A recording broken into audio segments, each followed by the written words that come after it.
the President of the United States. Our top political priority over the next 2 years should be to deny President Obama a second term. I know racism when I see it. Every single member of this institution, Democratic and Republican, should join us in condemning the president's racist tweets.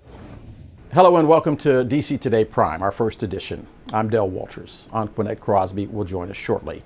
In a moment, we will be joined by a very special guest. Let me set it up this way.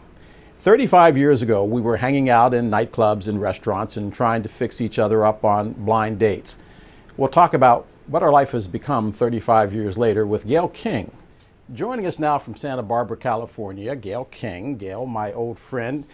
Because we are the Black News Channel, I want to begin this the Black way, which is that there's a lot going on. There is a pandemic, there is Black Lives Matter, there's the president, but people never ask you how you're doing. So how are you coping with all of this? Masking up, hand sanitizing, at the same time that people want to come up and hug you and talk to you about being Gayle?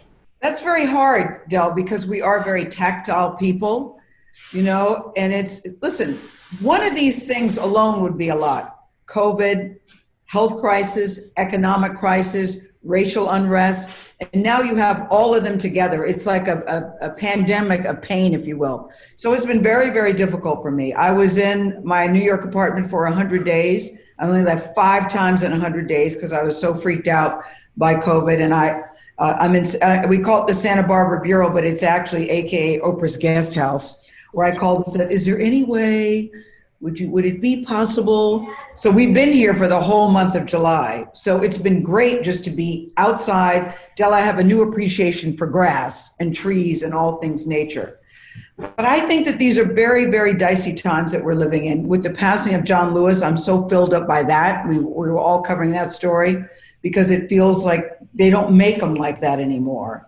And so I'm very concerned about where we're all headed as a country and how we get to the other side of this. I feel it's very, very scary times that are at stake here. So, Gayle, you just happened to mention that you are in the Santa Barbara studios, which is Oprah's guest house. The Santa Barbara Bureau, Del, it's not a studio. I dare you to turn that camera around because it looks like a studio to me. Well, this is her kitchen. I'm sitting here in her kitchen. All the equipment is in the other room. But Gayle, we're going to take a break, and when we come back, I want to talk about whether Washington and New York are two media bubbles, whether we get it with regard to the pandemic and what the rest of the nation's going through. So stay with us.